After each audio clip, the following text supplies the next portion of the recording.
Hello friends, how are you? Welcome to your own channel Medu Study.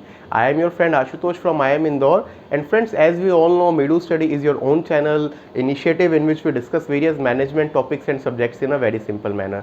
Friends, on Medu Study we have videos and subject on various subjects including your marketing, human resource management, organizational behavior, operations management and strategic management.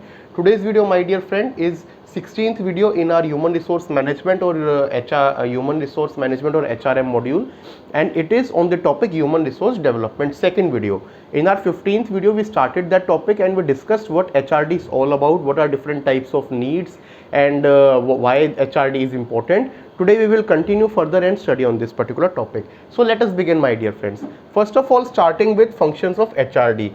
So what different functions does HRD provide?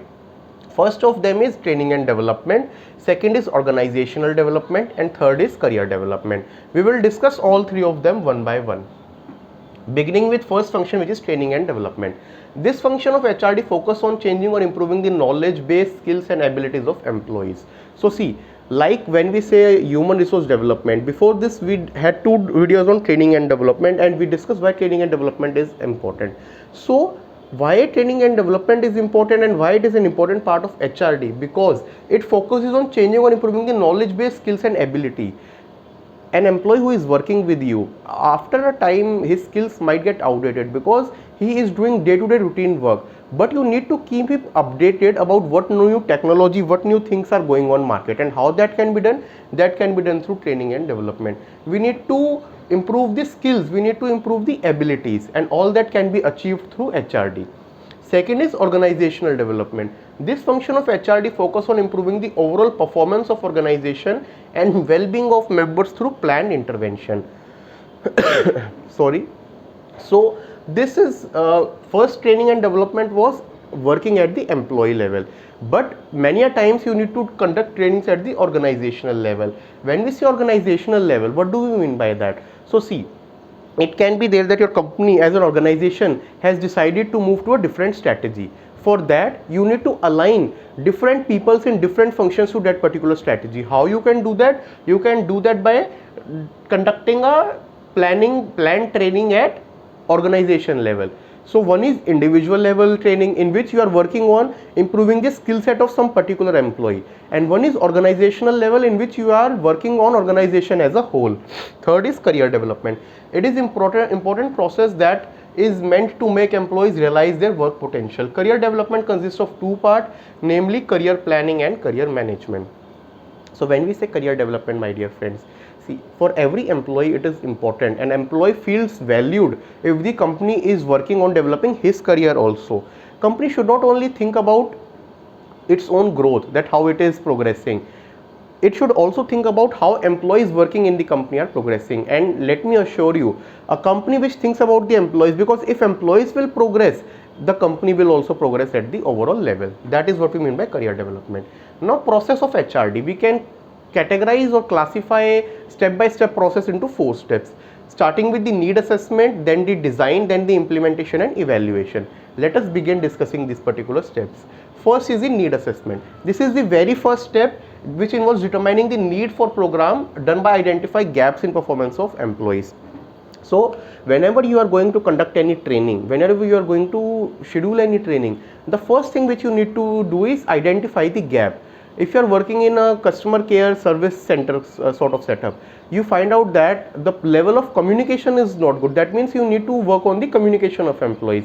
If you are working in some analytics or some that sort of form, and you find that the employees, they are not able to get good results while they are working on softwares like Excel. So maybe you need to give them an advanced Excel training. How you come to know that? You come to know that by identifying the gap, which is the first part. Second is design. After the objectives are defined, so first you clearly define, you clearly identify the objectives, then you go for designing of the program. Next step is program should be designed in such a way that set objectives can be met effectively. We identified the gaps, Basis that we designed the objectives and then we designed the HRD program. Then we move to the next step. Next step is the implementation. Next phase of HRD process where design program is put into practice so that identified objectives can be met. So in this particular step, whatever gaps we identified and the objectives were set, the program was designed. That particular design programs come into the implementation stage. Fourth is, my dear friends, evaluation. It is the final step of process where effectiveness of program is measured. In this step, it is checked whether designed HRD program has met the set objectives.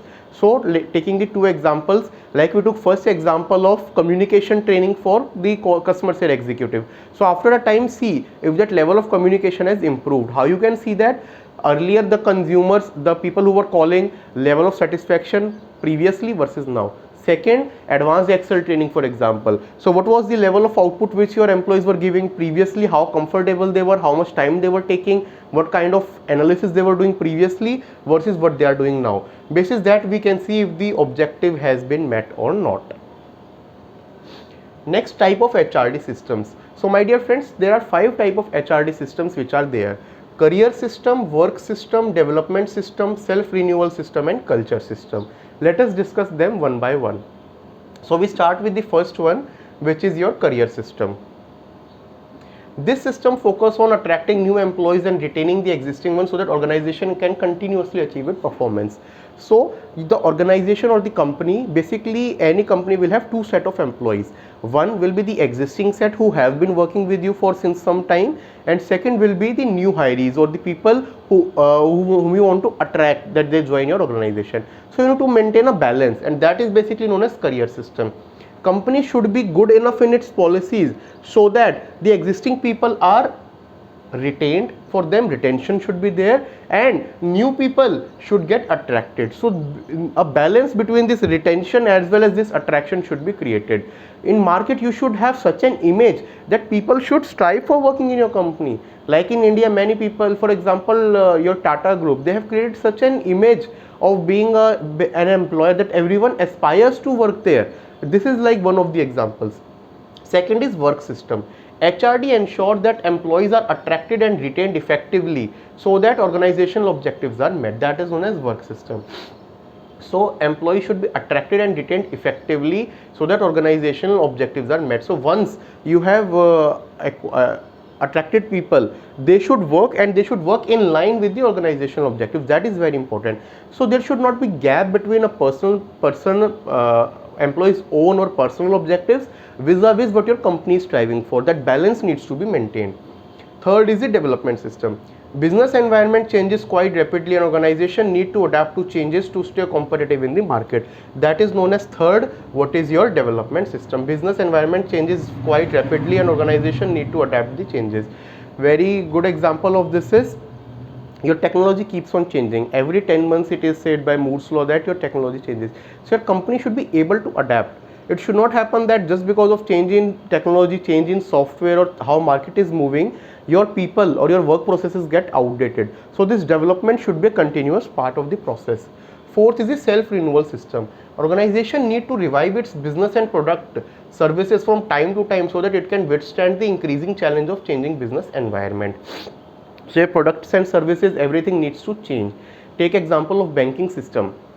A generation back or even 10 years back, it was more about physical visits.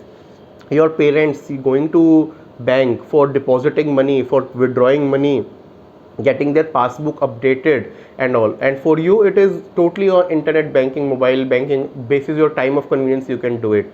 Previously, many departments, for example, your electricity, your telephone, they had physical deposit bill system and all. Now most of that is done online.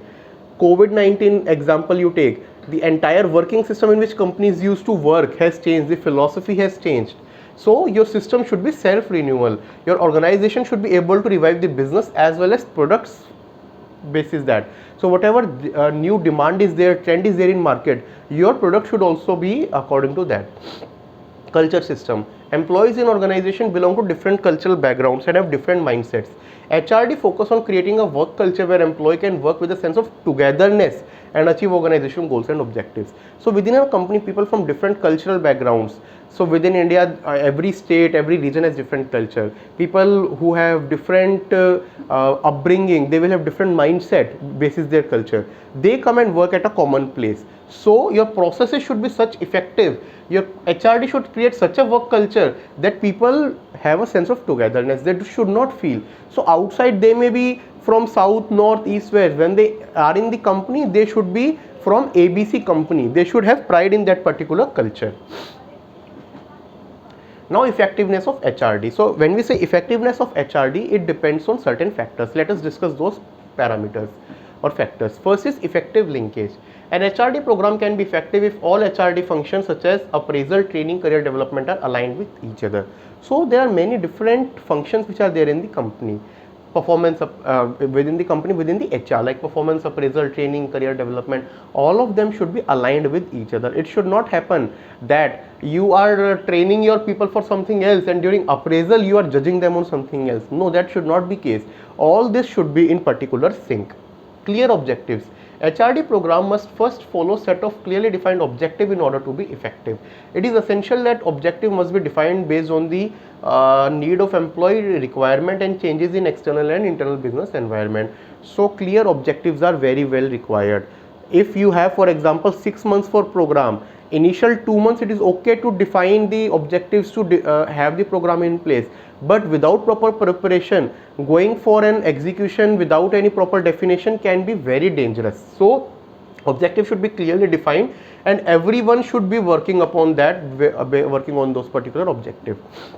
Effective communication. Communication is a key factor in determining the effectiveness of HRD program. So if you have defined everything, if you have set the objectives, hired a good trainer, but communication is not proper and you're not able to communicate the things to people, then also it will go in vain. So effective communication is enormously important. Feedback from employee. Effective HRD program always has room for feedback so that loopholes of program can be identified and corrected. You should be taking feedback from people and see that any loophole which is there can be identified and corrected.